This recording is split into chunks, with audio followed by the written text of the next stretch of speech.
Bonjour à tous. Donc, le patronage laïque Jules Vallès est heureux de vous accueillir aujourd'hui à l'occasion de ce colloque « Traduire pour produire du commun ». Colloque qui comprendra 2 tables rondes. La première, traduire une dimension politique, avec à mes côtés Asna Hussein, Olivier Manoni, Aurélien Talbot. Et la seconde, après une pause d'une demi-heure, traduire l'autre avec Yves Chevrel, Nicolas Freliger et Esther Line. C'est pour nous un honneur de recevoir des personnalités d'une telle qualité, venant d'horizons si divers, et qui ont accepté notre invitation à venir s'exprimer sur le thème de la traduction, selon un angle choisi. Ce thème de la traduction et de ses enjeux vient de façon tout à fait opportune et réellement claire à nos yeux, s'articuler avec le projet global du patronage laïque, en soulevant des questions aussi diverses que la diversité, l'identité, l'altérité, le dialogue entre les cultures. En effet, le patronage laïque œuvre toute l'année durant à proposer une formation, à engager une réflexion sur la laïcité, sur les valeurs de la République, avec une université populaire qui comprend des cycles de conférences ouvertes à tous et bien entendu gratuites. Et à cette mission de formation, de réflexion autour de la laïcité s'associe naturellement une attention particulière portée à la question de l'altérité, avec la mise en place de manifestations artistiques telles que des concerts, des expositions, ouvrant vers d'autres cultures, et l'organisation d'événements culturels tels que le colloque qui se tient aujourd'hui. Alors la traduction apparaît comme l'opération médiatrice de tout acte de communication humaine, que l'on traduise dans une autre langue ou que l'on s'exprime dans une même langue. 2 interlocuteurs, pour se comprendre, devront traduire leurs propos dans le registre qui leur appartient. Parler, c'est traduire en tenant compte d'un contexte et d'une situation.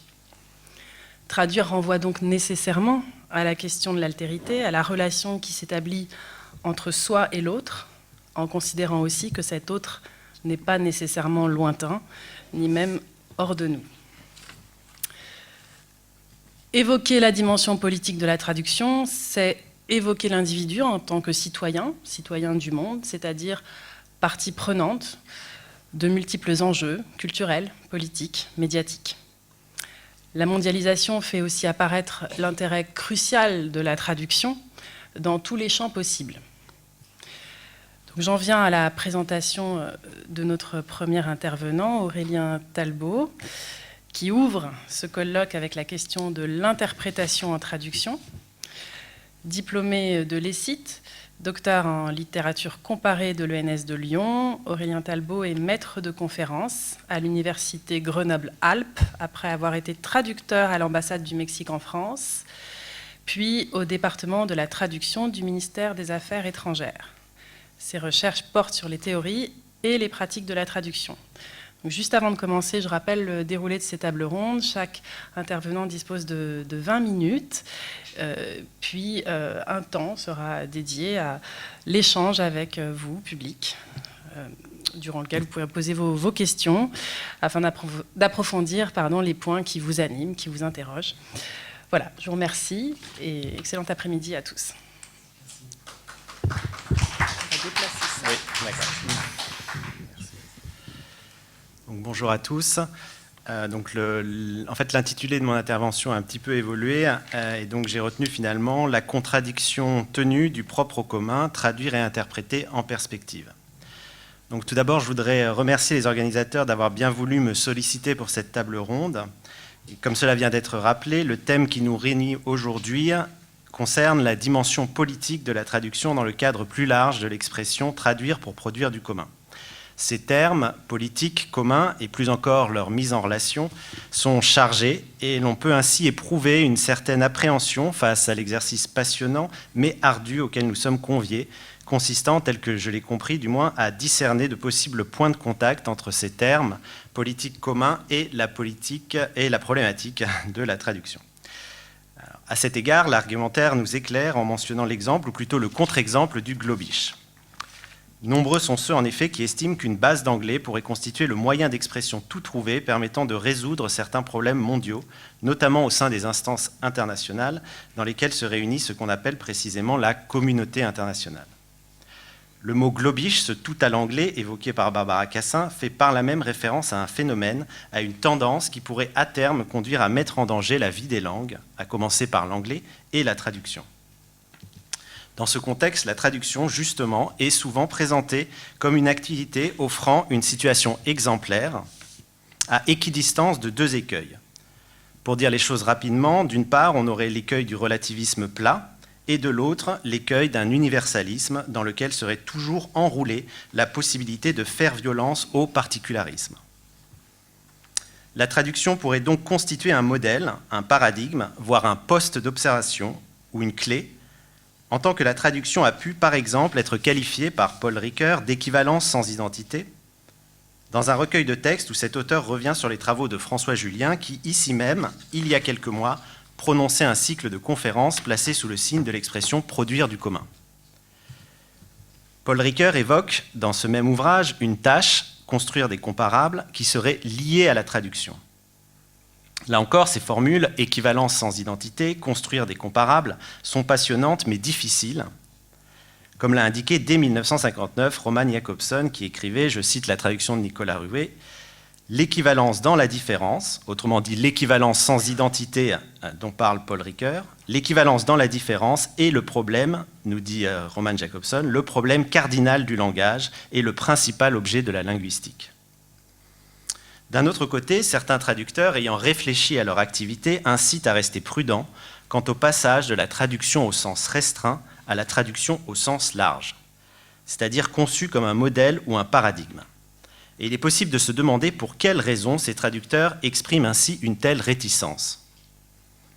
Alors c'est la piste que j'ai choisi aujourd'hui de suivre pour traiter la thématique qui nous est proposée, partant de l'hypothèse que le passage du plan de la traduction restreinte, celle que l'on effectue pragmatiquement entre les langues, au plan de la traduction au sens large, en tant que paradigme, ce passage du plan de la traduction restreinte au plan de la traduction au sens large implique peut-être déjà en soi un enjeu politique ou est à même de nous renseigner concernant la dimension politique potentiellement à l'œuvre dans certaines représentations de l'acte de traduire.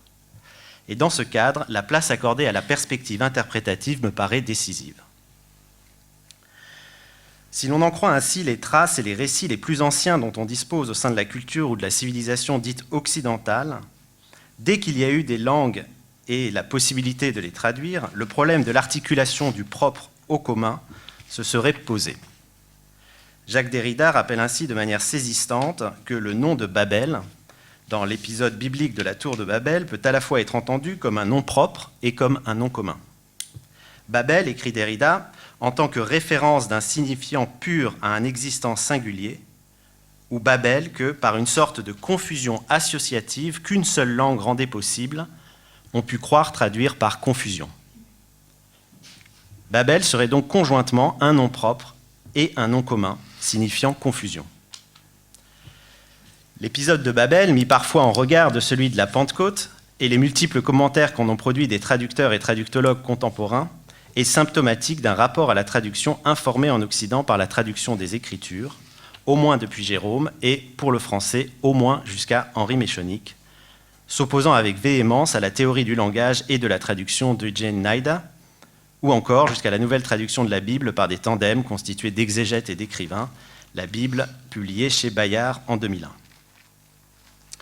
Plus encore, cette problématique de l'articulation entre le propre et le commun par la traduction se décline traditionnellement en traductologie suivant un volet proche mais distinct, la question des universaux. Qu'il s'agisse dans une interrogation partagée avec la linguistique des universaux du langage ou, comme le suggère Barbara Cassin, de compliquer l'universel. Pour schématiser, il y aurait des langues et une faculté de langage, comme il y aurait des communautés linguistiques et des universaux du langage. Georges Mounin, dans un ouvrage qui a fait date, a ainsi évoqué cette allée et venue dans le dialogue entre la notion d'universaux et celle de découpage irréductiblement différent. Ailleurs, on le sait, il parle de vers colorés et de vers transparents pour qualifier des traductions qui mettent davantage l'accent sur l'irréductibilité des découpages ou sur les universaux. Jean-René L'Admiral, à sa suite, propose de relire l'histoire de la traduction à la lumière de cette binarité et de couples célèbres qui illustreraient la question traductologique par excellence. On aura reconnu la distinction entre sourcier et cibliste, selon que l'on penche davantage vers l'hypothèse relativiste ou universaliste. Par rapport à ces catégories assez massives, certains insistent avec raison sur la négociation permanente qui serait caractéristique de la pratique.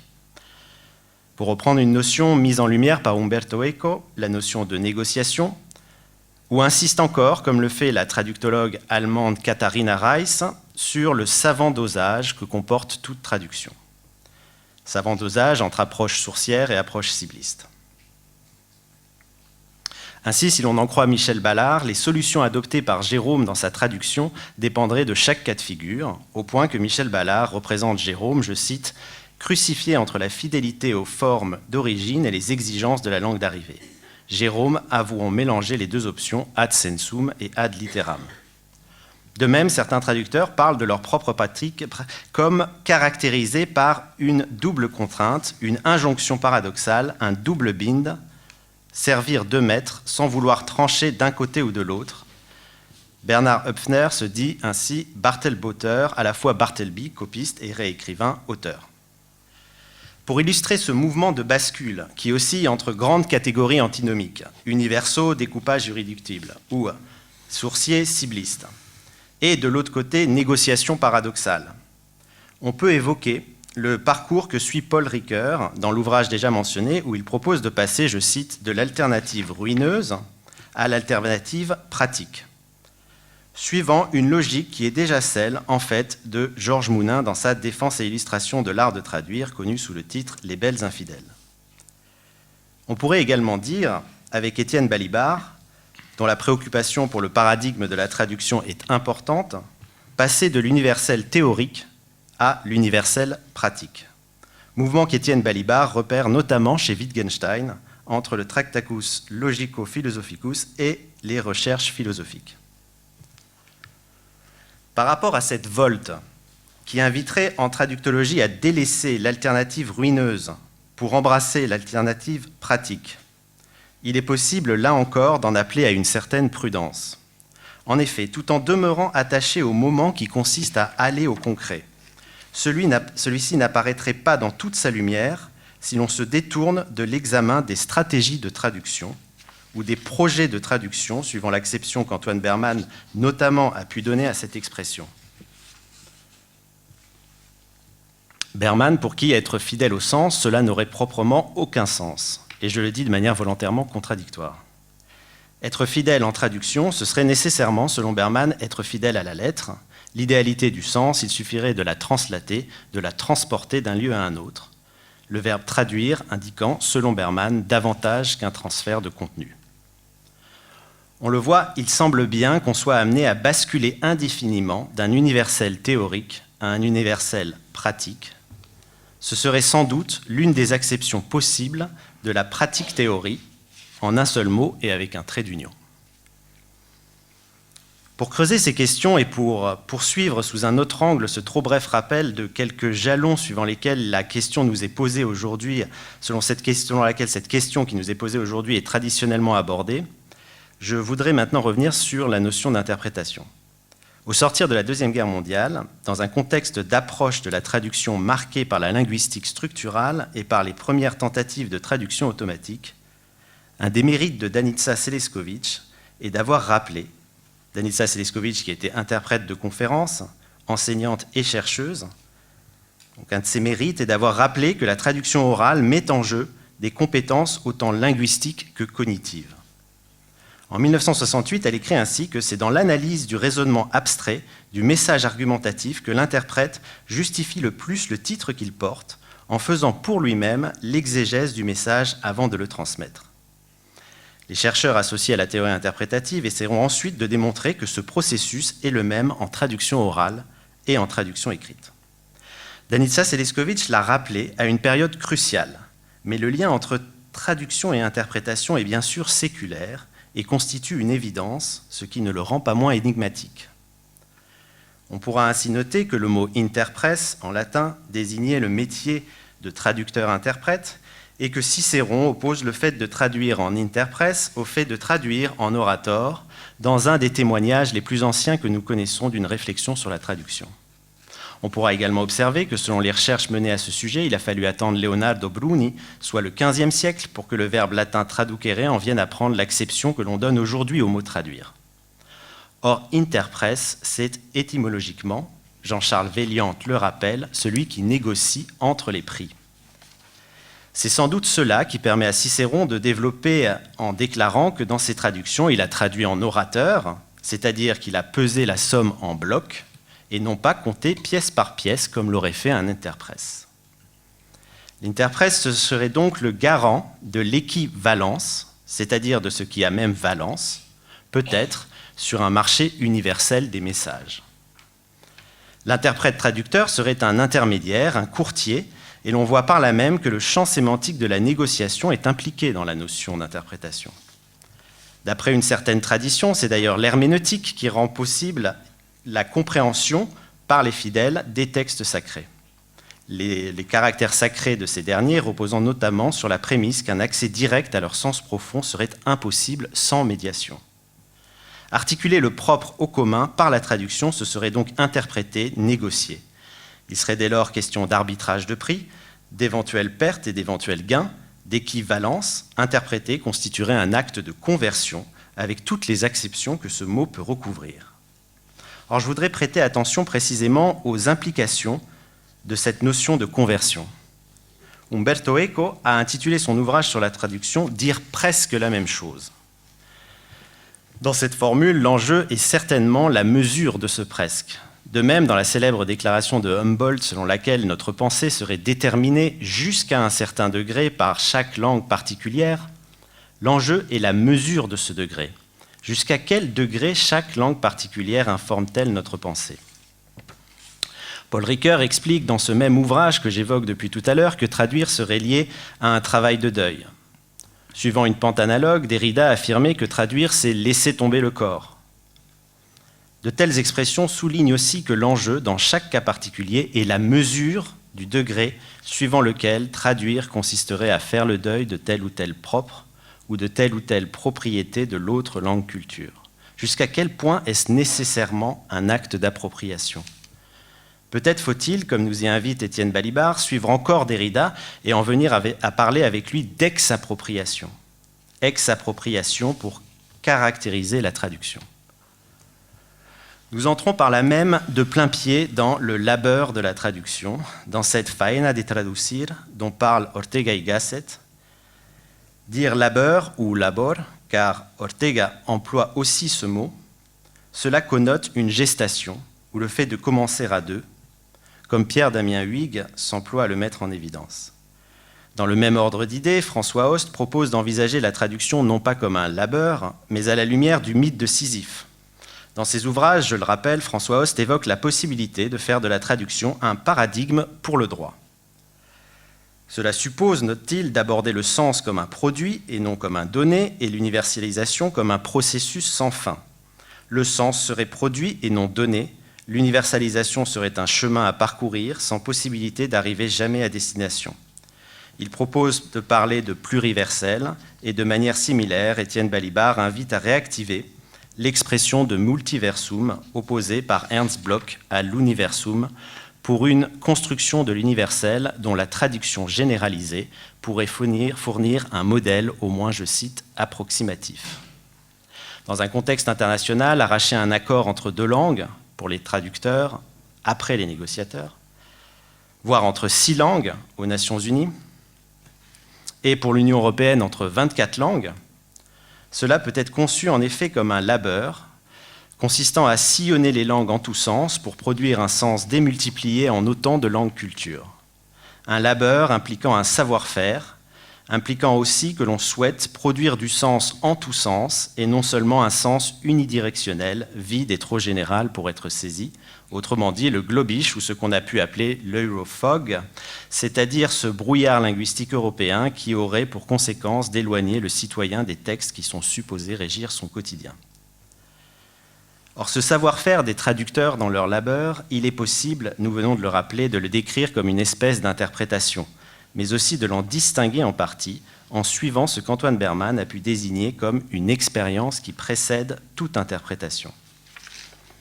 Pierre-Damien Huyghe s'est ainsi appliqué à réaffirmer que l'interprétation, ce qui permet d'interpréter, c'est à certains égards le fait d'avoir vu d'avance, c'est-à-dire de rapporter ce qu'on lit, ce qu'on entend et comprend à soi, selon la métaphore du grand tour des romantiques, revenir à soi après avoir voyagé.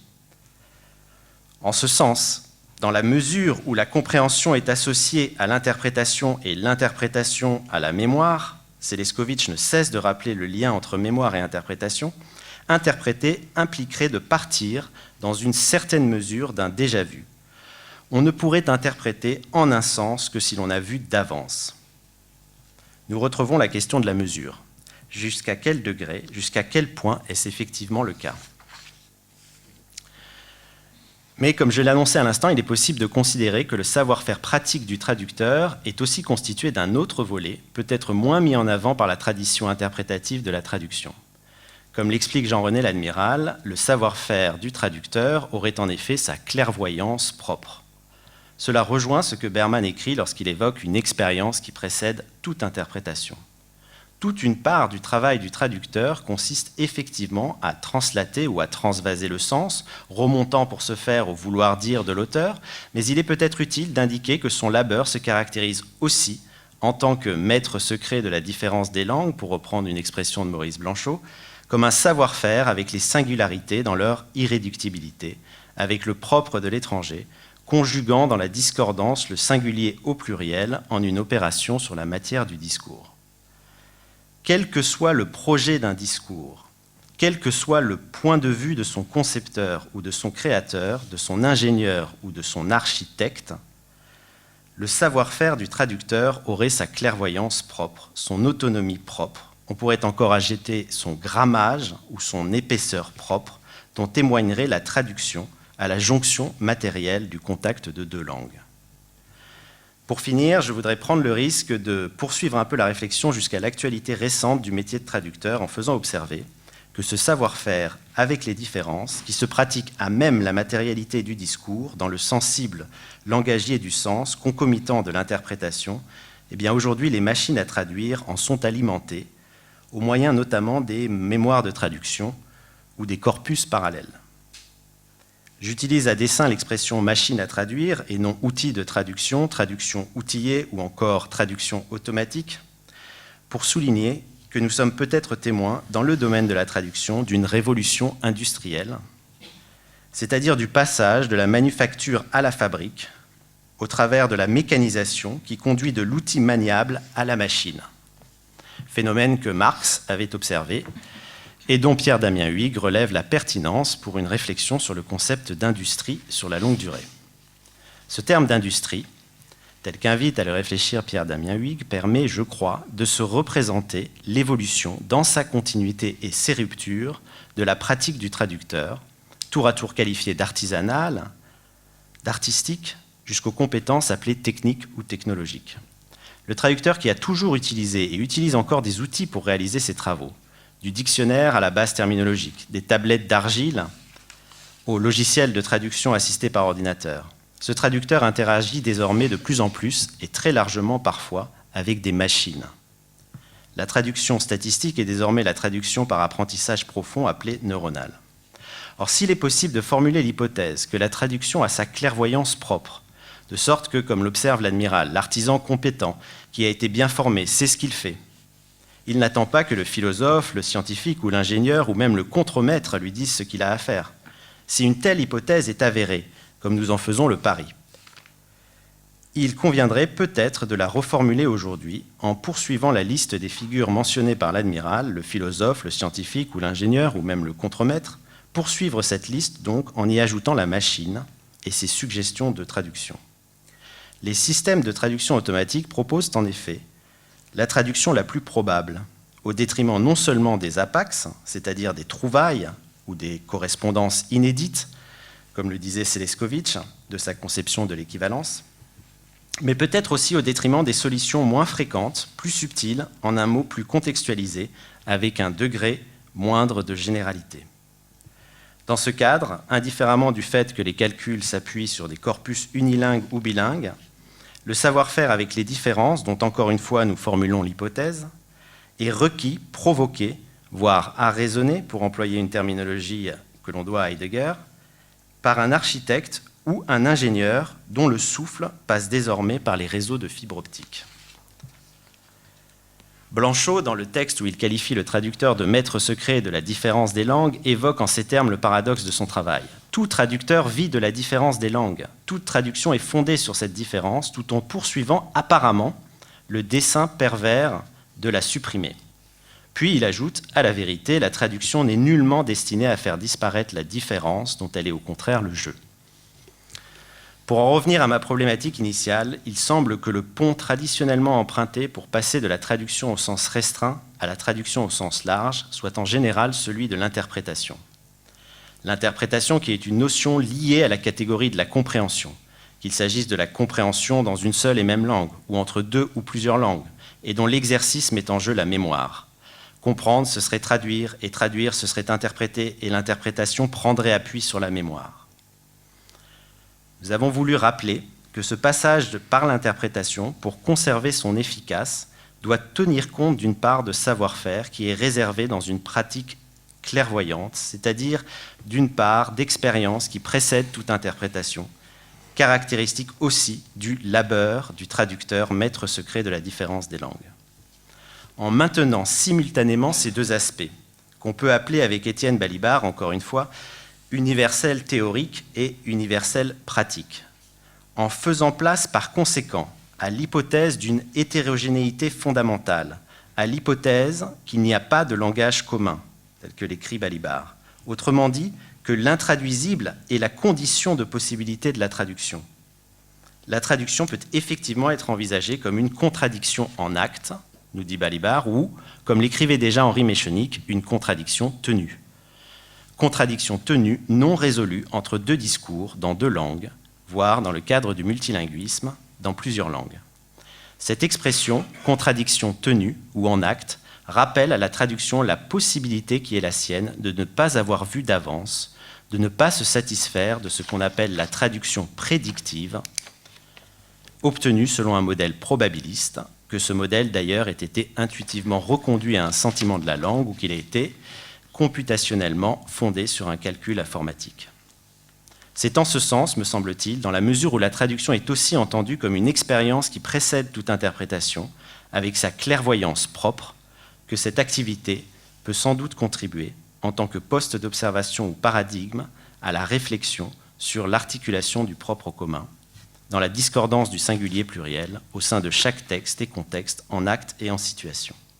La traduction, entendue de la sorte, appliquerait bien une dimension politique productive, tendue vers un pluriversel ou un multiversum, dimension politique qui partirait du différent, de l'intraduisible, comme condition de possibilité de la traduction, telle que l'ont déjà évoqué notamment François Host, Barbara Cassin ou Étienne Balibar. Merci.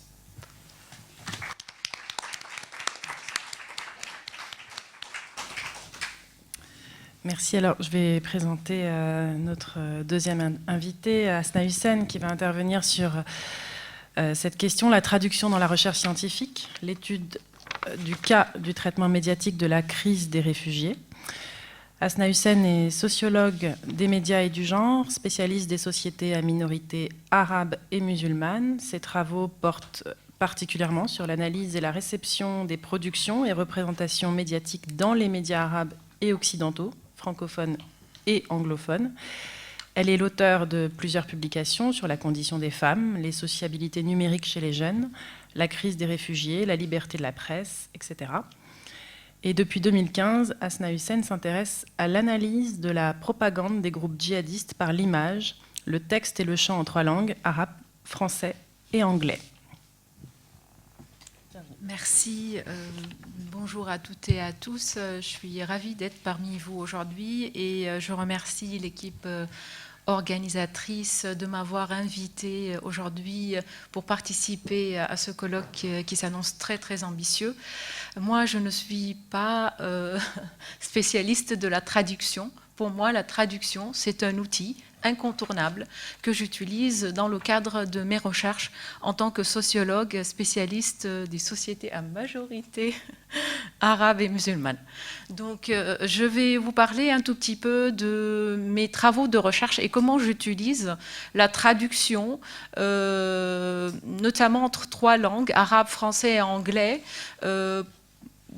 pour produire du commun. Parce que pour moi, cet outil, il est incontournable dans le sens où ça me permet d'apporter un éclairage sur des thématiques aujourd'hui très essentielles, que ce soit la question de la condition des femmes, mais aussi la question du terrorisme et de la radicalisation, qui constitue un sujet d'actualité brûlante aujourd'hui, mais également le sujet de la crise des réfugiés, qui constitue également une des priorités aujourd'hui de l'Europe. Donc j'ai eu la chance de travailler sur des thématiques pareilles, et ce que je vais vous présenter aujourd'hui, c'est essentiellement comment la traduction devient un outil très important dans la recherche scientifique, notamment en sciences sociales, mais aussi comment la traduction, dans certains cas, devient un élément, un facteur important pour nuire au commun, pour renforcer la haine et le rejet de toute forme d'altérité. Donc c'est essentiellement ces deux éléments que je vais aborder dans le cadre de mon intervention aujourd'hui, toujours basée à partir de ma propre expérience, petite expérience en tant que sociologue du monde arabe. Donc je vais d'abord revenir un tout petit peu sur la question de la traduction, qui constitue une tradition vieille, de 2 millénaires depuis l'époque des Syriens, notamment du IIe siècle, qui à l'époque traduisait les œuvres païennes en arabe aux théoriciens contemporains, en passant par les Abbassides entre les 750 et 1250, nommé l'âge d'or de la traduction. C'est très connu à l'échelle universelle, la maison de la sagesse, Bayt el-Hikma en arabe, instaurée par le calife Al-Ma'moun, où l'on traduisait principalement la philosophie grecque, la science indienne et la littérature perse. Donc malheureusement, cette tradition qui s'inscrit dans un projet d'ouverture à l'altérité et la production du commun, dans le monde arabe, on l'a perdu au fil des années. Et c'est ce que j'ai remarqué, surtout quand j'ai commencé à travailler sur mes thèses, que ce soit au sein de l'université libanaise et au sein de l'université de Bordeaux, parce qu'à l'époque, j'avais une bourse d'excellence du gouvernement libanais, notamment en 2009, alors que j'étais en première année de thèse à l'université libanaise. La question s'est posée tout de suite, qu'est-ce que je fais? Est-ce que j'abandonne ma thèse arabe et je pars en France et je m'engage dans une thèse française? Ça a nécessité beaucoup de réflexion de ma part, parce que quand on est engagé dans le domaine de la recherche, la question se pose par rapport à qu'est-ce qu'on fait en fait, qu'est-ce qu'on fait avec cette recherche-là. Donc la production de la connaissance, me concernant, ça doit être un outil au profit de la société. Donc j'ai pris ma décision tout de suite de dire je vais travailler en même temps, en parallèle, sur 2 thèses, une en arabe et une en langue française. Parce que je veux aussi que mes travaux de recherche, notamment sur la question de la condition des femmes dans le monde arabe, soient aussi au profit de la société, puisque, et ça c'est, je le dis avec beaucoup d'amertume, que les questions du genre dans le monde arabe ne s'intéressent peu les chercheurs d'aujourd'hui. Donc, il y a un vrai besoin, un vrai manque aujourd'hui dans le monde arabe pour développer les études du genre, alors qu'il s'agit bien d'un sujet très très important pour le développement de ces sociétés-là. Donc, c'est un premier point. Deuxième point aussi, notamment par rapport à ma thèse française, si vous voulez, c'est aussi parce que je me suis rendu compte très rapidement que, en arrivant en France, notamment à Bordeaux, qu'il existe toujours dans les sociétés occidentales, et en France plus particulièrement, une vision plus ou moins essentialiste de la condition des femmes dans les sociétés à majorité musulmane. Donc là aussi, toutes mes recherches portent sur les transformations de ces conditions-là, notamment à travers l'évolution de l'image des femmes dans les médias et de leur rôle dans la société. Donc pour moi, c'était aussi important, c'était aussi un moyen de répondre à des préjugés, à des idées reçues par rapport à la situation des femmes dans le monde arabe. Et c'était vraiment les premiers chantiers de traduction, puisque j'avais travaillé sur 5 pays arabes à l'époque. J'avais fait un travail de terrain extrêmement large. J'avais interrogé une centaine de femmes journalistes et travaillant dans le domaine journalistique, des animatrices principalement d'émissions télé, et de correspondantes, notamment dans le domaine de la guerre et des conflits armés. Donc pour moi, c'est un travail titanesque, puisque ça a nécessité des mois et des mois de travail acharné sur des centaines et des centaines des heures d'enregistrement, et vous pouvez imaginer aussi la suite. Mais aujourd'hui, je dis tant mieux, j'ai réussi à le faire, parce que quand j'ai terminé ma thèse, là, j'ai vu les premiers retours par rapport à ce travail-là, qui finalement s'inscrit, comme je vous ai dit, dans un cadre plutôt optimiste, hein, je vais utiliser ce mot-là, que finalement la femme arabe et musulmane n'est pas systématiquement une femme on va dire, dominée par les hommes, ou etc. Donc ça, c'est...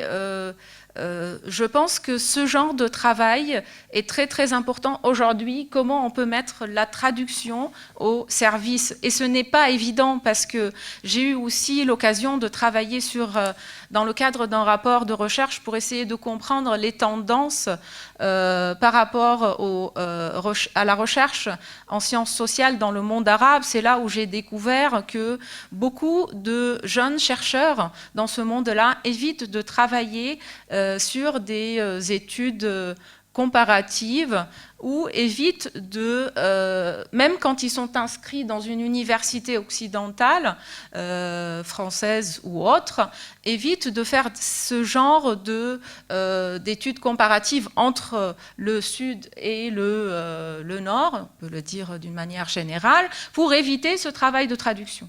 Parce que c'est aussi beaucoup d'efforts qui est derrière. Par la suite, j'ai senti un peu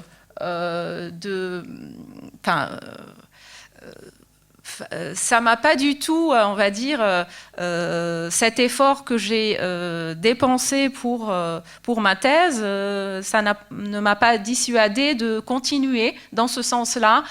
Et parce que j'ai senti vraiment l'intérêt du travail de la traduction, et par la suite je me suis engagée dans plusieurs chantiers, notamment l'enquête sur le traitement médiatique de la crise des réfugiés dans les médias occidentaux. Et là aussi, c'était un travail titanesque, puisque j'ai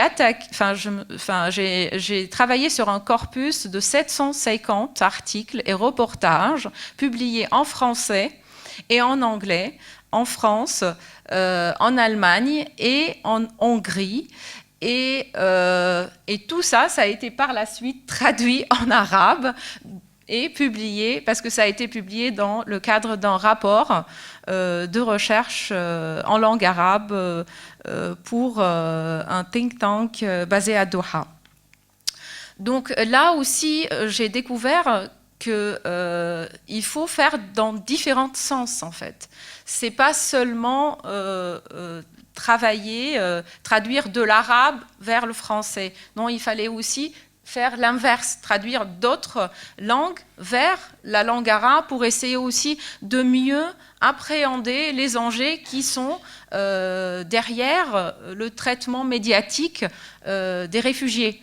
Parce que là aussi, ce que j'ai découvert, et je ne vais pas m'étaler sur les résultats de ce travail de recherche, mais ce que j'ai découvert, c'est aussi intéressant par rapport à la question du rapport à l'altérité, la question du commun, de la production du commun, surtout quand j'ai découvert que beaucoup des médias occidentaux, notamment les médias de tendance droite ou de l'extrême droite, véhiculent une image complètement déformée, négative, voire même un appel à la haine, au rejet de l'immigré. Donc là aussi, il fallait que la recherche scientifique, il fallait que l'outil traduction apporte aussi des éléments pour que le monde arabe, les gens qui sont de l'autre côté, arrivent à comprendre pourquoi aujourd'hui on a cette vision plus ou moins généralisée par rapport à l'image de l'immigré. Et pour ne pas faire trop longtemps, je vais terminer avec mon dernier chantier de recherche, là où j'utilise vraiment à fond l'outil de traduction, notamment dans le cadre de mes travaux sur l'analyse de la propagande des groupes extrémistes, particulièrement djihadistes. Et c'est là, j'attaque un corpus en langue arabe, mais aussi en français et en anglais. Mais surtout, c'est le corpus en langue arabe qui me prend le plus du temps, puisque, vous savez, hein, cette idéologie extrémiste, djihadiste, trouve ses racines dans le monde arabe, malheureusement, je le dis, et les fondements idéologiques de cette idéologie-là se trouvent dans un corpus qui, je peux dire, dans un corpus islamique qui, depuis 7 siècles aujourd'hui, continue à nourrir, à alimenter cette idéologie-là. Je ne suis pas en train de généraliser parce qu'il faut être prudent quand on aborde ces questions-là. Je parle bien des textes à l'intérieur de ce corpus-là, des textes précis, des travaux des savants, ce qu'on appelle en arabe les ulémas, de certains ulémas, qui appellent à la haine, à la violence, au rejet de toute forme d'altérité. Donc, mes travaux sur ces questions-là, la traduction de ces textes-là est très, très importante pour mieux appréhender cette idéologie-là et pour mieux lutter contre. C'est un point qui est très, très important. Et toujours en travaillant sur cette question, cette thématique de la radicalisation, j'ai découvert, si vous voulez, le côté sombre de la traduction, dont je vous ai parlé au début de cette intervention. C'est là où j'ai découvert qu'il y a un mouvement de traduction, que ce soit vers le français, mais aussi vers plusieurs langues étrangères, de l'arabe vers d'autres langues, je précise, et de ce corpus belliqueux qui renforce la haine vers l'Occident en général et l'altérité d'une manière encore plus générale, si vous voulez, de toute forme d'altérité. Donc, en travaillant plus particulièrement sur la littérature féminine, en langue française,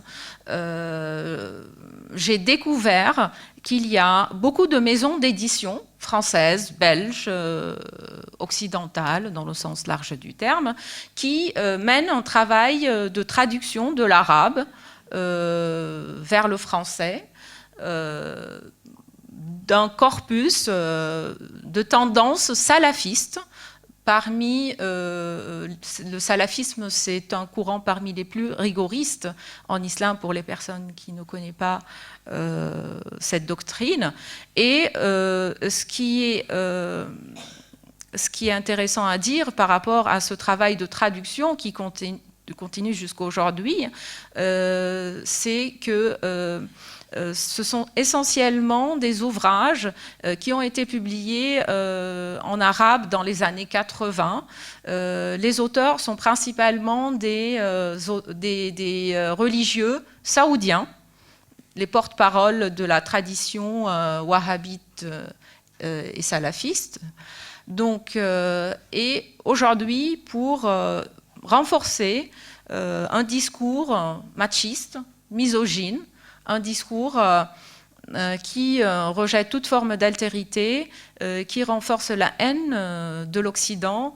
Et ces ouvrages-là sont disponibles à la portée de tout le monde, en les vendant à 5 €, avec des couleurs assignées à la gente féminine, flashy, fuchsia, rose, etc., etc. Donc je pense que j'ai épuisé mon temps. Mais personnellement, je préfère donner le reste de mon temps à l'échange avec la salle. Donc je vais m'arrêter là et je serai ravie de répondre à vos questions. Merci.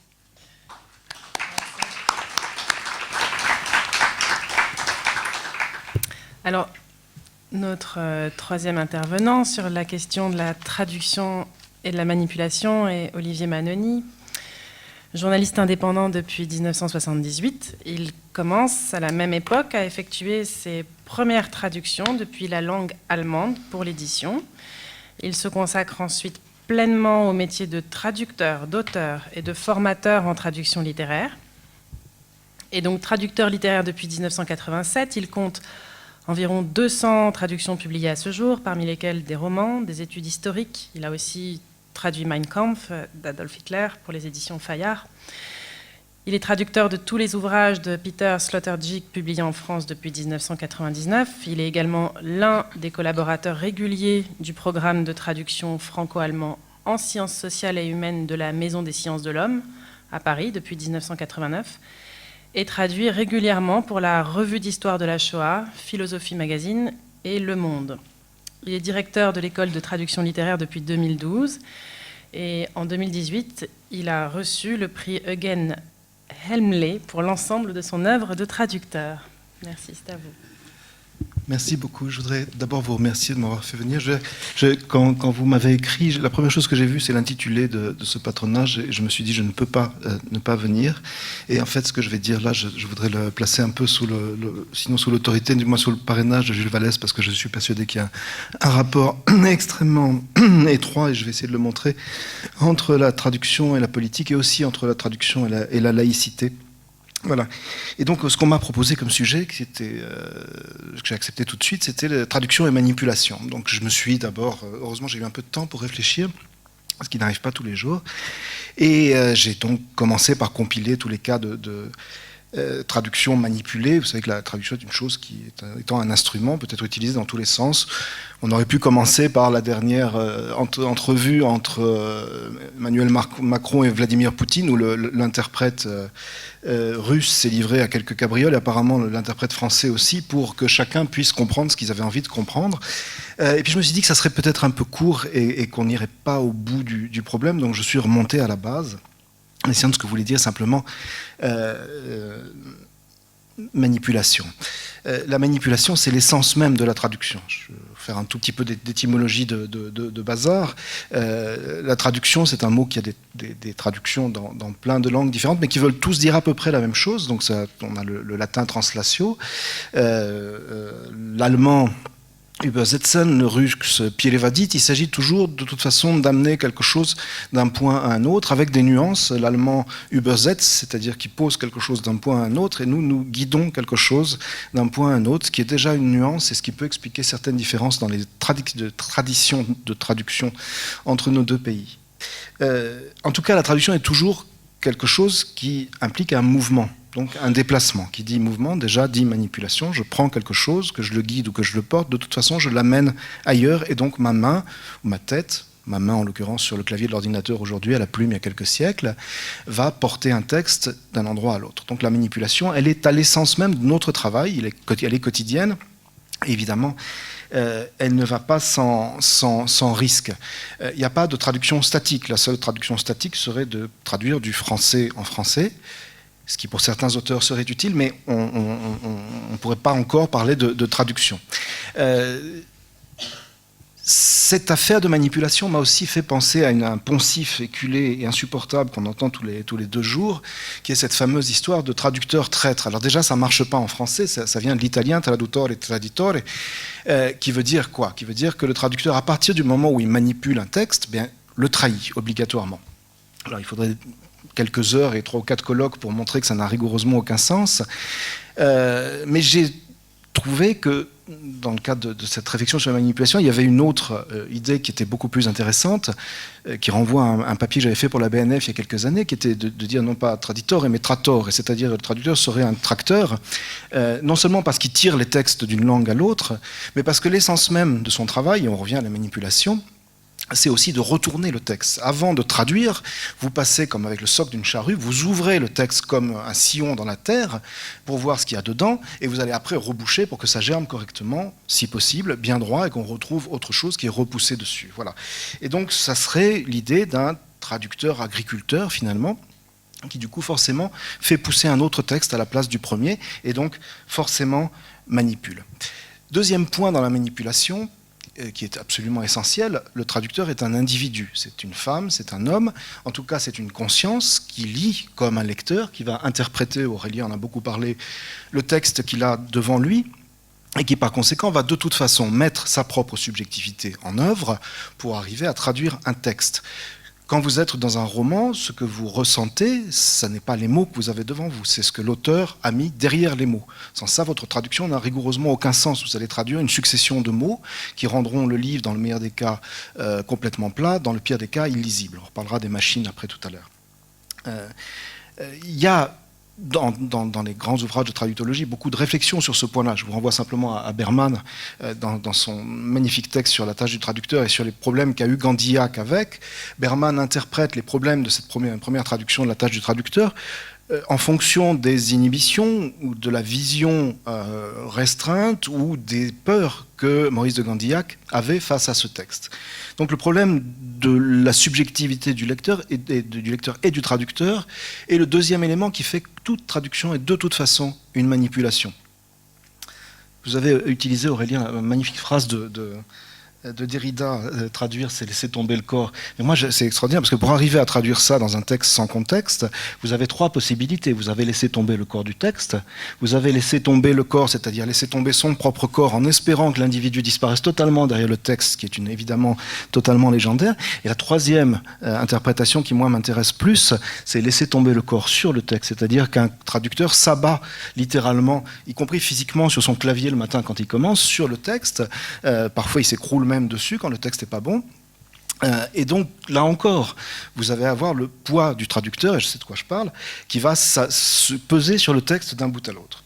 Donc la manipulation est essentielle. Le problème qui se pose évidemment, c'est quand la manipulation devient malhonnête. Et là aussi, c'est pas aussi simple que ça. Quand vous prenez l'histoire de la traduction, et là je parle très modestement parce que le professeur Chevreul est dans la salle et connaît tout ça 1000 fois mieux que moi, mais quand vous prenez très schématiquement l'histoire de la traduction, si on l'a fait commencer, pour ce qui concerne notre continent, à la traduction en grec de la Bible par la Septante, vous avez déjà un premier problème. D'abord, c'est une traduction légendaire, dont la légende des traducteurs accompagne littéralement la traduction depuis le début, avec 70 sages, chercheurs et scientifiques qui se seraient réunis pour faire une traduction parfaite. Ensuite, cette traduction et la tradition de la traduction de la Bible posent une infinité de problèmes. Vous le savez, il y a plusieurs centaines de traductions de la Bible dans le monde, et chacune ont une histoire, et certaines ont marqué notre civilisation d'une manière extrêmement profonde. Il y a évidemment la Septante, il y a les traductions ensuite en langue vulgaire. La traduction de la Bible par Luther a révolutionné l'Allemagne et la langue allemande. Donc tout ça n'est absolument pas neutre. Et aujourd'hui, vous en avez parlé, la traduction qui a été refaite chez Bayard, mais vous avez aussi quelqu'un comme Eri De Luca qui travaille sur la traduction, sur ce qu'on a de la Bible primitive dans l'hébreu primitif avec un tout petit nombre de mots, 5000 à peu près, extraordinairement polyvalent, qui autorise des interprétations extrêmement diverses. Et quand Éric De Luca, qui est croyant et qui a une foi profonde, parle de la Bible, il se prend, enfin je l'ai vu personnellement en conférence, c'était admirable, il part dans des colères extraordinaires en disant ce qu'on a fait à ce moment-là est une véritable honte. Voilà. L'histoire de la manipulation en traduction, elle commence à peu près à ce moment-là. Pourquoi ? Parce que l'idée même de traduction n'est pas clairement définie. À l'époque, elle ne l'est toujours pas aujourd'hui, je vous rassure. Et ce manque de définition va parcourir toute l'histoire de la traduction, d'un bout à l'autre, en faisant varier la nature même de la traduction. Donc très schématiquement, je répète, vous avez une période, par exemple, où quand on traduit au XVe, XVIe siècle des textes espagnols, les traducteurs français estiment qu'ils ont, quand ils traduisent le texte, à le transposer, übersetzen, là, on reprend le sens allemand, et donc à recréer totalement des textes. Donc vous avez des textes où tous les personnages ont des prénoms français, les villes sont françaises, et l'histoire même est francisée. Ça dure un certain temps. Peu à peu, l'idée qu'on puisse avoir une sorte de fidélité au texte, c'est-à-dire l'histoire qu'on puisse transposer un univers d'un pays à l'autre sans le dénaturer, sans l'assimiler, sans se l'approprier totalement, s'impose petit à petit. Vous avez beaucoup plus tard ce qu'on a appelé la période des belles infidèles, qui est marquée notamment par l'appropriation de grands textes par de très grands auteurs. Je vais en citer quelques-uns, mais il y en a énormément. Il y a Gérard de Nerval qui traduit Goethe, et Goethe d'ailleurs qui traduit Nerval, Baudelaire qui traduit Edgar Poe, Alexandre Vialat qui traduit Kafka. La liste pourrait... Il y a André Gide aussi qui en fait... Enfin, il y a énormément de très grands auteurs qui en font à ce moment-là, avec l'idée qu'il est de leur métier, qu'il est de leur devoir d'écrivain, de transposer avec leur plume des auteurs qui viennent d'ailleurs, et donc de les rendre français en passant par leur propre talent, par leur propre génie. C'est admirable, ces traductions sont toutes absolument splendides, mais quand vous prenez la liste, quand vous regardez par exemple Gérard de Nerval, sa traduction du Faust de Goethe, qui est une splendeur, je dis vraiment clairement, c'est magnifique, c'est criblé d'erreurs énormes, gigantesques.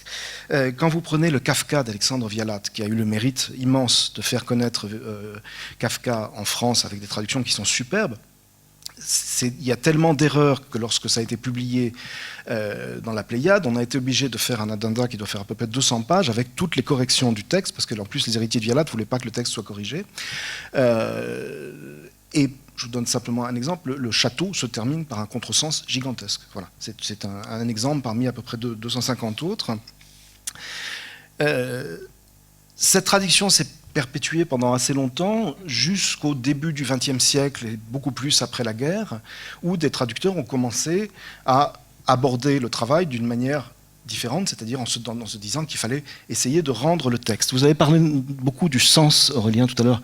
Le problème du sens, le problème c'est que dans un texte littéraire, dans un texte philosophique ou historique aussi d'ailleurs, le sens ne se limite pas aux mots. Il va de pair avec une structure lexicale, avec des rythmes, avec un style bien évidemment, avec des techniques rhétoriques, y compris dans les textes de philosophie les plus durs, au sens de sciences dures, et que donc se contenter de traduire les mots ne suffit pas. Quand vous prenez les grandes traductions du début du siècle jusqu'aux années 40 à peu près en France, elles ont pratiquement toutes la même caractéristique, elles tentent de rendre des textes en bon français. Donc on n'est plus dans le français des écrivains qui tentent de rendre Baudelaire rendant Poe comme du Baudelaire, magnifiquement, mais dans une langue qui va en fait satisfaire les besoins d'un public virtuel, d'un public supposé, ce que dénonce Walter Benjamin justement dans la tâche du traducteur, c'est la dernière des choses à faire. Et vous avez une infinité de cas, de textes, où vous avez les mots à peu près, vous avez à peu près le récit, mais les textes sont totalement dénaturés par ce travail de traduction en bonne langue française. Alors, il y a quelques exemples qui sont extrêmement connus, mais il y a Dostoïevski, notamment dans toutes les traductions d'avant-guerre, où vous avez bien entendu l'histoire de Raskolnikov, où vous avez bien entendu tous les récits, mais où le style même, l'essence même de l'œuvre de Dostoïevski saute complètement. Il a fallu en fait attendre l'immense travail d'André Markovitch en France pour retrouver un Dostoïevski qui est sur l'essence même du texte, c'est-à-dire la réalité de ce qu'est le souffle de Dostoïevski, de ce qu'est son sens du rythme de la phrase, de ce qu'est la rhétorique qu'il utilise, qui est une rhétorique extrêmement hachée, extrêmement russe, extrêmement éruptive, pour qu'on retrouve ça et pour qu'on redécouvre en fait ce qu'était réellement Dostoïevski en français, en sachant que dans les années 20 ou 30, si on avait proposé les livres traduits par Markovitch à un public français, il aurait vraisemblablement jeté immédiatement à la poubelle. Il y a un autre exemple très célèbre qui est le Berlin Alexanderplatz d'Alfred Döblin, qui a été publié dans les années 20 en France, dont la traduction est restée en France la seule connue jusque dans les années 2000, où Olivier Lelay a refait une très belle traduction très fidèle. Ce livre, qui naît en Allemagne dans une période d'éruption politique avec la révolution de 1919, littéraire avec les courants dadaïstes qui arrivent de Suisse et une révolution littéraire en Allemagne qui est extrêmement profonde et qui est aussi politique, ce livre a été publié en France dans une très belle traduction avec un style digne de Jean Dutour ou de Guy Descartes, ce qui fait que vous avez là aussi à peu près l'histoire, mais le récit disparaît totalement. Et quand on a vu apparaître la traduction, évidemment les germanistes connaissaient le texte, mais quand on a vu apparaître avec un immense soulagement la nouvelle traduction d'Olivier Lelay, on s'est aperçu que c'était un texte qui fichait le camp dans tous les sens, qui était éruptif, qui était extrêmement violent dans sa structure grammaticale, et qu'en fait cette nouvelle traduction lui rendait sa réalité. Autre et dernier exemple, la très longue, très douloureuse et très violente histoire des traductions de Sigmund Freud en France, qui est passée par des phases tout à fait variées, avec d'abord une première phase de traduction faite notamment par Marie Bonaparte et Anne Berman, qui étaient de très belles traductions, mais qui forcément, par la force des choses, le travail scientifique n'ayant pas été fait, ne véhiculaient pas la structure conceptuelle de Freud telle qu'il l'a définie au fil des ans, suivi par des traductions faites par des grands psychanalystes et des grands auteurs, je pense notamment à Pontalis, Yankelevitch père et Jacques Laplanche, jusqu'aux années 1980 où un groupe de psychanalystes dirigé par des psychanalystes qui étaient peu germanistes a décidé d'imposer une grille de traduction sur l'œuvre de Freud, qui a donné des résultats qui sont l'objet de polémiques immenses et sans fin, et qui ont même été extrêmement violentes, qui faisaient qu'en fait ce texte d'un auteur qui est Freud, qui était un écrivain, qui a eu le prix Goethe pour les qualités de son écriture, qui était un raconteur, un auteur de romans policiers, enfin on peut vraiment lire Freud comme un Sherlock Holmes de l'esprit, et je crois qu'il se revendiquait un peu comme ça aussi. Ce Freud-là devenait un Freud sous grille, c'est-à-dire avec des grilles de lecture strictement psychanalytiques, un vocabulaire composé de néologismes français qui avait été plaqué sur son texte, alors que Freud écrit un allemand absolument magnifique et ne crée lui-même de mots que très très rarement, sauf dans un cas qui est Narzissmus, par opposition, c'est-à-dire le narcissisme par rapport au narcissisme. Et ce terme-là, c'est-à-dire un des seuls néologismes qui est vraiment employé Freud, n'a jamais été traduit en France. Et quand j'ai voulu le traduire comme ça, mon éditeur m'a dit on ne peut pas faire ça, on va se faire tuer. Voilà.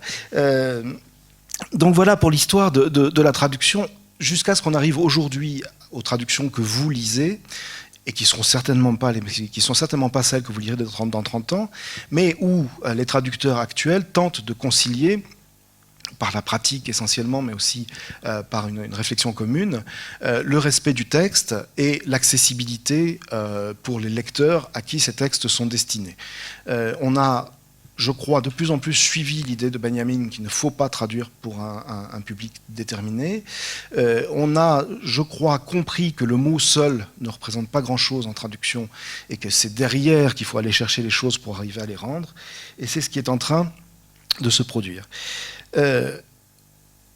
tout cela ne résout pas le problème. C'est-à-dire que la manipulation, le fait que c'est une manipulation, comme vous l'avez très bien dit, peut aussi être une arme politique. La fidélité au texte, quelle qu'elle soit, la subjectivité du traducteur peut la réduire à néant, les besoins politiques peuvent le réduire à néant, le contexte politique peut le réduire à néant aussi. Il y a dans les études de traductologie aujourd'hui un courant qui est assez intéressant, qui s'inscrit dans les études postcoloniales et qui travaille sur l'influence du contexte colonial, sur la manière dont on va traduire un terme. C'est pas inintéressant du tout et ça pose de vrais problèmes. J'en viens donc en fait à ce que j'avais pensé faire tout de suite, l'histoire de la manipulation politique en traduction. Elle existe de tout temps. Vous en connaissez certainement, notamment une dont personne ne connaît réellement l'existence, mais vous avez certainement lu tous quand vous étiez plus jeune, les aventures du baron de Munchausen. Et il se trouve que c'est un texte qu'en 2000, j'ai eu la chance de retraduire en édition bilingue aux éditions Gallimard. J'avais chez moi depuis tout petit la vieille édition Théophile Gautier à couverture rouge, et donc quand j'ai traduit le texte, je suis allé voir de temps en temps ce qu'il faisait. Et je me suis aperçu qu'il y avait des choses absolument stupéfiantes. Alors d'abord des choses énormes. Je vais vous en dire une simplement pour vous dire à quel point le respect du texte a pu, à un moment, être totalement oublié. Dans le 12e chapitre des aventures du baron de Munchausen, le baron de Munchausen, totalement ivre, une fois de plus, est absolument incapable de raconter à ses hommes son histoire du soir. Et donc il laisse la parole à un de ses lieutenants qui raconte son histoire. Et son histoire passe, c'est une histoire, je suis content de la raconter ici, il y a le pape dedans. Il raconte que le pape se promène à Rome, enfin il ne se promène pas, il va dire la grand-messe à Saint-Pierre avec je vous lis d'abord le texte français, avec une escorte de 500 personnes. Il est dans une grande rue et tout d'un coup son odorat et son œil est attiré par une boutique d'huîtres. Et dans la boutique d'huîtres, il y a une magnifique huîtrière qui vend ses huîtres devant et le pape dit « on s'arrête ». Alors l'édition française de Théophile Gautier dit « voilà, le pape va voir l'huîtrière ». Et il appelle tout le monde et il dit « mais descendons manger des huîtres ». Et donc ils descendent à 500 dans une boutique, ce qui est déjà pas mal, à la cave, ils mangent des huîtres et le pape dit on recule la messe d'une heure. Une heure plus tard, le pape ressort avec ses 500 bonshommes et ils vont dire la messe. Voilà. Et le lieutenant de Munchausen termine le chapitre en disant « et voilà le secret de ma naissance ». Alors, vous ne comprenez pas très bien. En fait, quand vous retraduisez ce texte, c'est tout à fait extraordinaire. Ils ne sont pas 500, ils sont 5000. Le pape arrête effectivement le cortège devant la boutique de l'huîtrière et il ne dit pas on se retrouve dans une heure, il dit fichez-moi le camp, je descends manger des huîtres. Il descend manger des huîtres. La messe est renvoyée non pas une heure plus tard, mais au lendemain, donc c'est une longue dégustation. Et le pape ressort, personne ne sait exactement à quel moment, et il revient à Saint-Pierre tout seul, et puis le lendemain matin, il fait sa messe. Alors là, du coup, le sens de ce que dit ce brave lieutenant prend tout son sens, si j'ose dire, en français. Voilà. Donc ça, c'est un des cas de manipulation de la traduction les plus flagrants. C'est un cas de censure, tout simplement, qui a été fait, je ne sais pas pourquoi, soit parce qu'on a demandé à Théophile Gautier, dans la France de l'époque, de ne pas trop en faire avec la religion, soit parce que le livre avait été manipulé pour devenir un livre pour enfants, alors qu'en fait, c'est un livre extraordinairement politique, extraordinairement antimilitariste, extraordinairement anti-prussien, et ça, quand on le traduit, on le voit tout de suite par plein de petites choses qui, là, relève pour le coup de la technique de traduction et des tout petits mots extrêmement caustiques. Voilà. Donc ça, c'est le premier cas. Il y en a eu beaucoup d'autres. Il y a eu des cas de manipulation par non-traduction dont on ne parle jamais, mais enfin, elles sont quand même extrêmement intéressantes. Ernst Jünger, par exemple, a interdit en France, pendant très très longtemps, la publication de son Travailleur, dont ils ont considéré que la langue française était incapable d'en rendre compte. Heidegger, pour plein de raisons que vous connaissez, enfin qu'on connaît maintenant, a aussi tout fait pour freiner ou faire freiner par ses représentants en France un certain nombre de traductions dont il estimait qu'elles n'étaient pas traduisibles. On peut effectivement penser que Heidegger n'est pas traduisible, mais pas pour les raisons, je pense, auxquelles pensait Heidegger.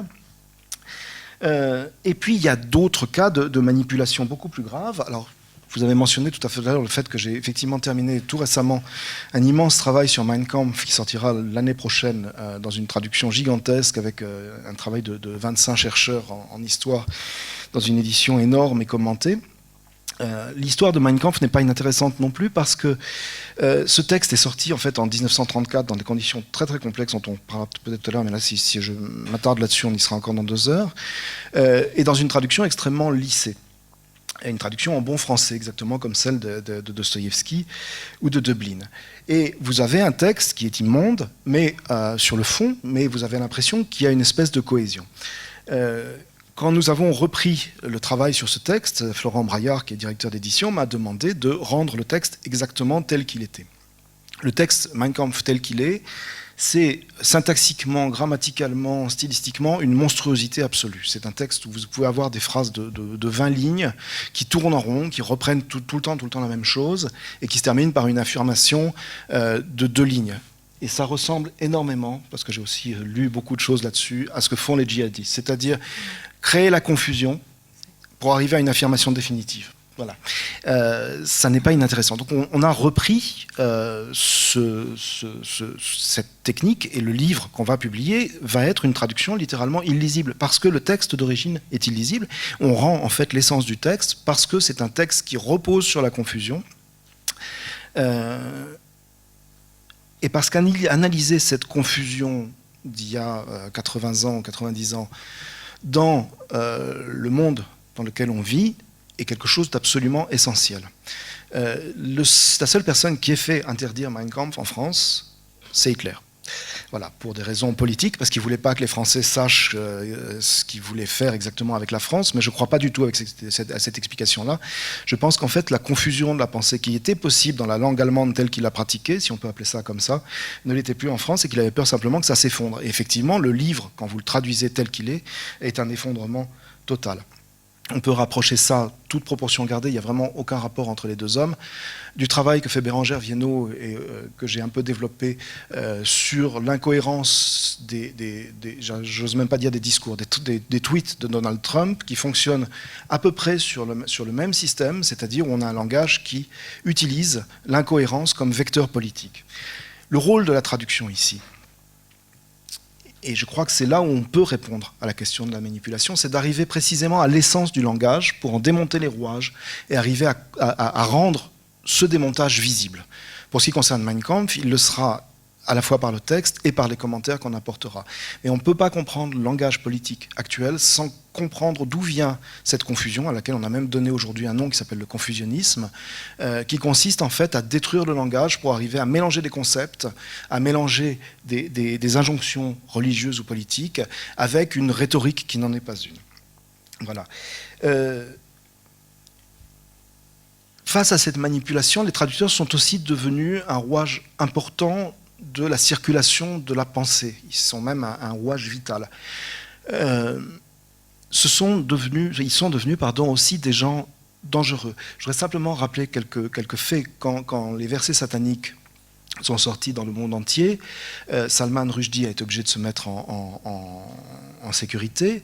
Le traducteur français aux éditions Christian Bourgois a été évacué de Paris pendant 6 mois et mis sous protection. Mais il y a quand même eu un blessé grave et un mort. Le traducteur japonais a été poignardé et mort, et le traducteur italien a été poignardé aussi à l'époque, ce qu'on a oublié.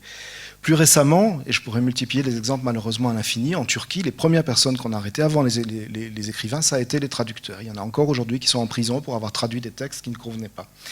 Je crois qu'il faut avoir conscience de tout ça quand on parle de manipulation. Je crois que toute l'évolution de la traduction que je vous ai décrite très très brièvement fait aussi que les traducteurs aujourd'hui, qu'ils soient professionnels, qu'ils soient universitaires, qu'ils soient chercheurs traduisant pour leur discipline, ont pris conscience d'une chose, c'est que notre métier suppose non seulement un savoir-faire, comme l'a dit Aurélien tout à l'heure, un savoir-faire pratique. Ça suppose aussi qu'effectivement on y mette, on tombe de tout notre corps pour rendre un texte qui tienne la route, mais ça suppose aussi qu'on ait une éthique. Et ça, c'est la véritable nouveauté, à mon avis, de la fin du XXe et du début du XXIe siècle. Les traducteurs, après les interrogations sur le fond de leur métier, se sont interrogés, s'interrogent toujours sur ce qu'ils portent de subjectivité, sur ce qu'ils portent de contexte politique et sur ce qu'ils doivent faire pour écarter tout ça, pour rendre la réalité des textes. juste un exemple qui vous concerne. À quel moment on a décidé de traduire en français le mot réfugié par le mot migrant? Ce sont des choix comme ça qui maintenant jouent tout. Voilà. Pour conclure, simplement, c'était un peu grave sur la fin, les machines ne peuvent pas non plus nous remplacer là-dessus. Je vais juste vous citer un exemple qui a été cité dans un colloque à l'EHESS il y a quelques mois par un universitaire qui travaille beaucoup sur la question, qui nous a dit, vous allez voir à quel point la machine est neutre. Vous allez taper sur Google Trad, qui est encore un vieil engin de traduction statistique, I'm beautiful. Il va vous dire, je suis beau. Vous allez taper I'm intelligent. Il va vous dire, je suis intelligent. Et si vous lui dites I'm beautiful but not intelligent, il va vous traduire, je suis belle, mais je ne suis pas intelligente. Voilà, je vous remercie.